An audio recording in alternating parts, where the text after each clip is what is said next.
that with his consistent defensive play and how well he plays for the Ducks, I think you put him in the discussion, especially when, points are obviously a big thing in the Norris discussion every year, and you had sent me an article that showed the margin of points and which guys have won the Norris based on how many points they have. And you look at last year, well, the number one guy in points for defenseman was Brent Burns. He ends up winning the Norris.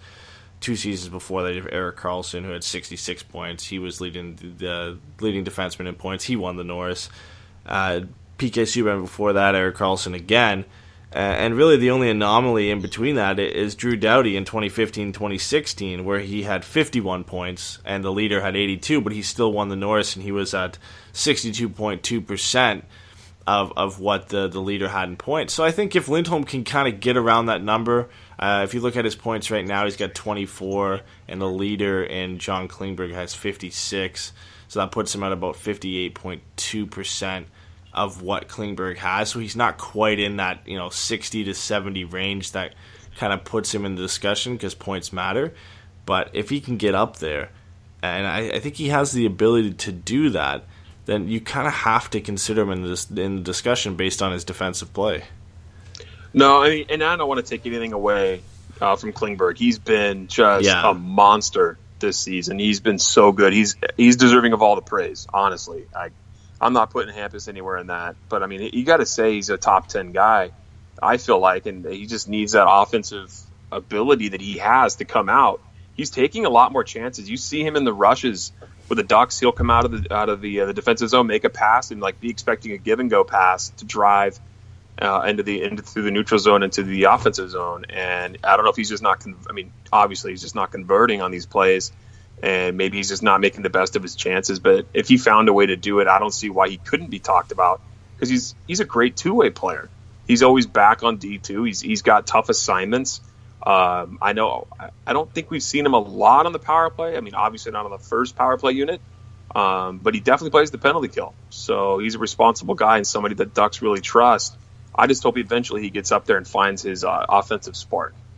Yeah, I think he's deserving if he gets up there and has that, if he shines with that offensive ability that we kind of know he has. He's obviously not in that upper echelon of offensive defensemen like Klingberg, like Subban, Karlsson, Brent Burns, all those guys. He's never going to be a guy that can hit 50, 60, 70 points. Maybe he can do it once in a season, but he has to have a really, really good season and be put in pretty much all the opportunities to succeed, like on the first power play unit, like you mentioned. But there's no question I think he's a guy who can hit 40, maybe 45, 50 points in a good year.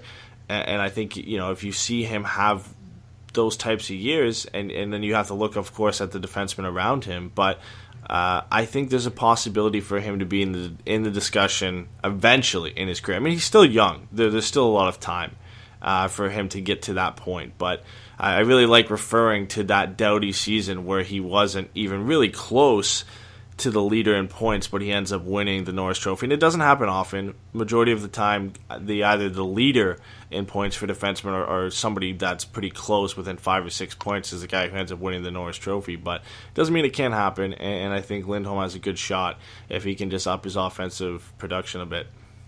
Yeah, and I always argue for the guys like Karlsson. I'm a big defender of Erik Karlsson when I talk to people who complain about him being a liable defensive asset on the ice. And I'm like, well, he doesn't play penalty kill. He plays every other situation, and you can't have him playing honestly 35, 40 minutes a night. I mean, no, you put him up. He's going to be scoring. He's like a fourth forward on the ice. It's just the position he's in. He carries that Ottawa Senators team, and I'm not going to try to ride this out to be a Senators podcast, but if you're scoring 70 points as a defenseman, that puck is not in your zone. That is in the offensive zone, and the best defense at this point is to keep the puck out, right? That's your whole job, is to keep it out of your blue or away from your blue line. And if you're scoring, I mean, how can you argue against that? And guys who have the puck more often than not, like Karlsson has the puck all the time, make mistakes. Those mistakes are more glaring because you see him with the puck all the time, right? So I feel like people notice those things with great players like that. I mean, Brent Burns is another example of that too. A lot of San Jose's offense, drives through his play in the defensive zone, and he drives it up the ice. And when he makes a mistake, or he doesn't score on a play, you're like, oh, man, what's wrong with him? He's not scoring. It's like, dude, that guy is just running the offense right now. He can't score every shift. Yeah, I think with Erik Karlsson, too, is he's been the victim of being on some very bad Ottawa Senators teams where a lot of people like to look at plus-minus as a determinant of defensive success or defensive ability, which it obviously isn't. But, I mean, this year, the last time I checked, and this was a couple weeks ago, he was, I believe, like around minus 30, which I think is where a lot of people get the idea that he's not capable in his own end, which by no means is the truth. I mean, he's not the best defensive defenseman in the National Hockey League, but he's not far off. And then you add to the fact that he's a guy that can score 70, 80 points as a defenseman. How is he not the best defenseman in the National Hockey League? I mean, in my opinion, he is because of everything that he can provide. I don't think he's far and away the best. There's a lot of guys who are close. You look at Victor Hedman, PK Subban, Brent Burns. There's guys who are close up there, but it amazes me that the Ottawa Senators are even considering trading a guy like that. I mean, you rarely see the best player in any position get traded, and for his name to even be out there is just insane. So Hampus has a long way to go. We're not trying to say he's in the running. I don't want people to get it twisted that we're over here thinking that he's the greatest defenseman ever. I'm just saying he's really darn good. And if you can put up the points, I don't see why he couldn't be in that discussion. He's about a little over halfway there to get in there to be in that topic of conversation, I feel like. Yeah. But let's go ahead and hop on over and look at the standings here. We talked about it not too long ago where the Ducks had leapfrogged into second place, puts them right behind Vegas. Colorado got beat tonight as well by the Hawks. So the Chicago Blackhawks have done the Ducks a favor the past few games by losing to the Ducks and beating the Kings and beating Colorado. And then the Predators, another hated team for Anaheim fans, beats down the Stars, which is also a good thing for the Ducks. So Ducks are finally getting some help, it feels like, from other teams. How do you feel about this? And this puts them, I know we talked about it a little bit, but this puts them in a position in second place. Let me see. Who would they be playing right now if the playoffs started today? San Jose with home ice. Obviously, the Ducks have one game in hand, but it would depend on how that the next game for San Jose goes. Oh, yeah, 2 plays 3. That's my bad. I just look at the standings real quick. And with Evander Kane, we already talked about him being that X factor on that team. So maybe the Ducks would be better off finishing in that position, but letting the Kings sneak into that third spot. Let San Jose fall down and play the Kings. Yeah. I mean, we brought it up on the last show. We think the Kings are a slightly better matchup than the Sharks. I think the Ducks just match up against them not significantly better, but a little bit better. And Evander Kane is a significant addition to that team. He's been very good for them as well since coming over and playing with Pavelski, and the Sharks have been a pretty decent team up until that point. But yeah, it's nice to see the Ducks be in this position. And the only thing you can kind of knock them for is you look at all the teams around them, and the Ducks have 12 overtime shootout losses. That's 12 points that you've given up, and even 1 or 2 of those extra points right now would be a huge deal for the Ducks in the standings. It would solidify the fact that they would be in that second spot without worrying about how the next game for San Jose goes. And that's kind of always been an issue, I think. We've always kind of looked at the Ducks' success in overtime and shootouts, and it's never really been a good thing. They've looked a little bit better lately, but those are important points that they've left on the board. No, it's true. You almost feel like, how did they not figure out how to play in overtime prior to like a month ago? Yeah. Like, remember the day? I can't remember what team it was against. I remember watching the game. I'm like, wait. They all of a sudden the light went off, and they figured out they can pull the puck out of the offensive zone and circle back and then re-enter with speed rather than trying to tough it out along the boards and then get outmanned on the puck and then have an odd man rush go against Gibby or Miller and then game over. It just feels so much better going into overtime being a Ducks fan this season. It's like you said, like a switch went off, and then in that game they did it, and then pretty much every overtime they've been in since then has looked significantly better than any we've seen this season or last season, because they're actually playing the way you're supposed to play in 3-on-3 overtime and taking their time, coming back out of the zone when nothing's there, not trying too hard to make something happen out of nothing, giving the puck up. I mean, when it was really, really bad, we were all talking about how Getzlaf seemed to always do a drop pass in the middle of the zone trying to make something happen. Oh, and man. he Don't gave do the that puck to me. up like 4 or 5 times at different points across the season. And that was like the low point for the Ducks in overtime. And then all of a sudden, they kind of just figured it out. Like, somebody told them, hey, you guys don't have to make things happen out of nothing. You can bring it out of the zone, get a line change, regroup, and come back in. And now they're actually playing well. And they have the guys to play well. I mean, they've got 4 mobile defensemen that they can throw out there.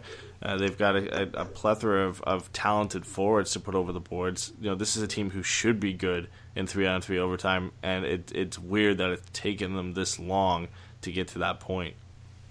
No, but thankfully they have. That's the good thing. I know it doesn't really matter going into the playoffs. I mean, it's 2 different seasons. You do everything you can to get seeded correctly for the tournament, which is the Stanley Cup playoffs.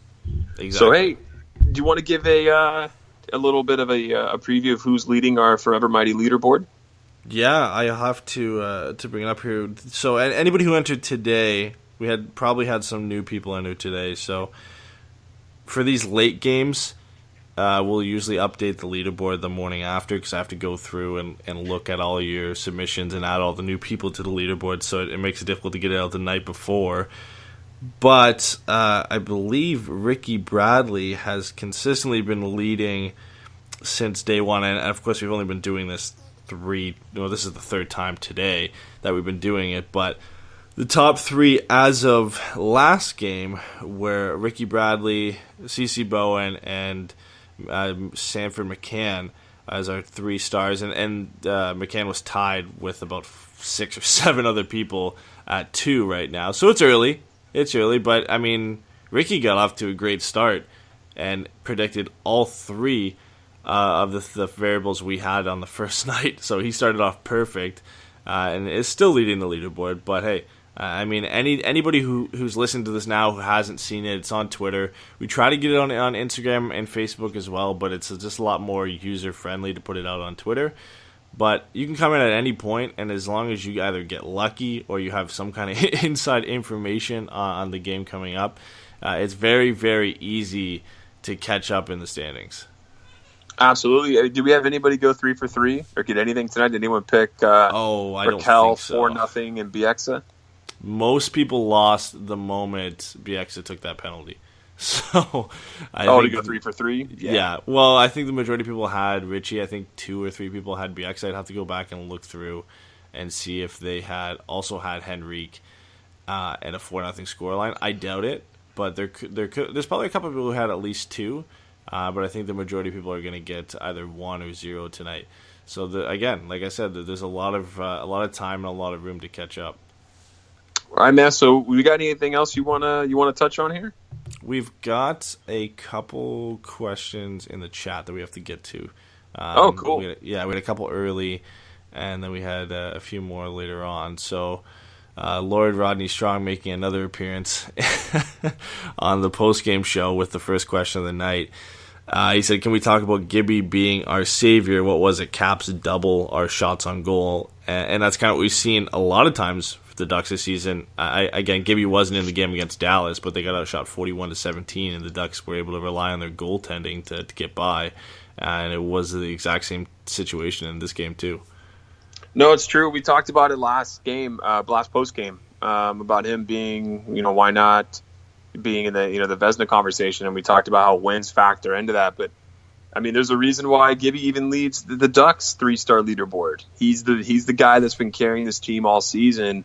The Ducks were outshot 36-18, so it was on him. I know that we kind of felt like it was a boring 4-0 win, but he did have to make some good stops, and it was fortunate for a couple of them. I think hit post or Ovechkin or Burakovsky missed their shot, but they need to do more for him. This defense has been pretty stingy, but just that third period, I don't want to go back into that because we dove pretty deep on how bad they are. But you got to give all the kudos and all the prizes and everything to John Gibson right now, I feel like. Yeah, and it's actually been updated based on his stats have been updated based on his game tonight. So now he sits at a .927 save percentage, which when you're looking at goalies who've played at least 40 games is only second behind Pekka Rinne, who's got a .928. He's actually in front of Vasilevsky now, who is at .925 after a couple poor games against Philadelphia and Florida. So he's sitting right up there, and his goals against average went down a couple points. So he's at 2.46, which is a lot nicer at looking than 2.55. So he's trending upwards, and he's kind of getting into that discussion. The only thing we had talked about again is his wins. He's only got 25 wins, so he would pretty much have to